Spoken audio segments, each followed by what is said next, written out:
Hello students, तो आज हम लौट आए हैं एक नई वीडियो के साथ जो है समास। समास सबसे सरल इसलिए लिखा हुआ है क्योंकि इस वीडियो को सुनने के बाद आप समास भूलोगे नहीं। बहुत ही इजी तरीके से मैं आपको समझाने की कोशिश करूँगी। तो सबसे पहले चीज़ कि समास होता क्या है। समास का मतलब होता है संक्षेप, यानी कि कोई भी बड़ी बात जो आप एक छोटे से वर्ड में लिख पाओ तो उसको हम संक्षेप बोलते हैं और वही काम करता है समास। अब हम समास के टाइप्स पढ़ते हैं। पहला टाइप है अव्ययीभाव। अव्ययीभाव समास में हम पहले इसके एग्जांपल्स देख लेते हैं। हम एग्जांपल्स देखेंगे तो आपको समझ में आ जाएगा। जैसे है प्रतिदिन, यानी कि हर दिन, रातों रात, यथाशक्ति, दिनों दिन, खटाखट, पटापट, कुछ भी जो कि सेम सेंस दिखा रहा है और वही चीज़ बार बार रिपीट हो रही है, तो उस तरीके के जो वर्ड्स होते हैं वो अव्ययीभाव समास में आते हैं। उसके बाद देखते हैं तत्पुरुष समास। तत्पुरुष समास के भी हम पहले एग्जांपल देख लेते हैं।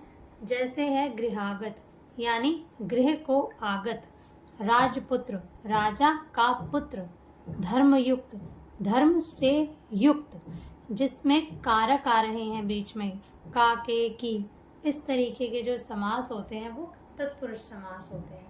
नेक्स्ट देखते हैं कर्मधारय। कर्मधारय यानी कि किसी कर्म को धारण करने वाला। सुपुरुष, पुरुष कैसा है, सु यानी कि अच्छा। महात्मा, आत्मा कैसी है, महान। मंद बुद्धि, बुद्धि कैसी है, मंद।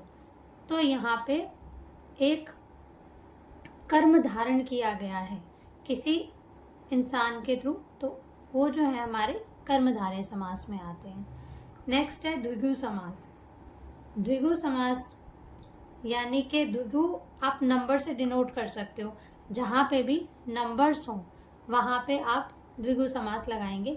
जैसे नवरात्र, 9 रातें, चौराहा, 4 राह, त्रिभुज, 3 भुजाओं वाला।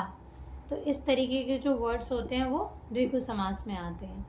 उसके बाद है बहुव्रीहि। बहुव्रीहि थोड़ा सा इम्पोर्टेंट हो जाता है क्योंकि इसमें बात की जाती है, इसमें लिखा कुछ और होता है और बात किसी और के बारे में होती है। जैसे कि लंबोदर, लंबोदर हम किसको बोलते हैं, गणेश जी को। चक्रपाणी, चक्रपाणी यानी कि चक्र को हाथ पे चलाने वाले कौन है, भगवान विष्णु। पंचानन, जैसे कि पंचानन हम कहते हैं हनुमान जी को। अब आप एक चीज़ यहाँ पे देख रहे होगे, यहाँ पे पंच आ गया यानी कि 5। अब भाई आप बोलोगे कि ये 5 तो द्विगु में आना चाहिए, पर नहीं, यहाँ डिनोट हो रहा है कोई थर्ड पर्सन, तो भले ही वो 5 है। जैसे दशानन, तो दशानन यानी कि 10 सर वाला, तो वो नंबर तो यहाँ पे भी है पर डिनोट कोई थर्ड पर्सन हो रहा है, तो इसीलिए वो बहुव्रीहि समास में ही आएगा, द्विगु समास में नहीं आएगा। उसके बाद आता है हमारा लास्ट जो है द्वंद्व समास। द्वंद्व समास में आपका विलोम वर्ड्स यूज होते हैं, यानी कि विलोम शब्द इस्तेमाल किए जाते हैं। जैसे रात दिन, सुख दुख, अंधेरा उजाला, इस तरीके के वर्ड जो हैं वो द्वंद्व समास में यूज होते हैं। हमारा समास यहीं ख़त्म होते हैं। आई होप आपको ये वीडियो अच्छी लगी होगी। छोटी सी वीडियो मैंने बनाई है। एंड चैनल मेरा सब्सक्राइब ज़रूर कर देना। एंड वीडियो पसंद आई हो तो लाइक ज़रूर कर देना। और कोई क्वेरी हो तो आप कमेंट करके मेरे से पूछ सकते हैं। Thank you so much.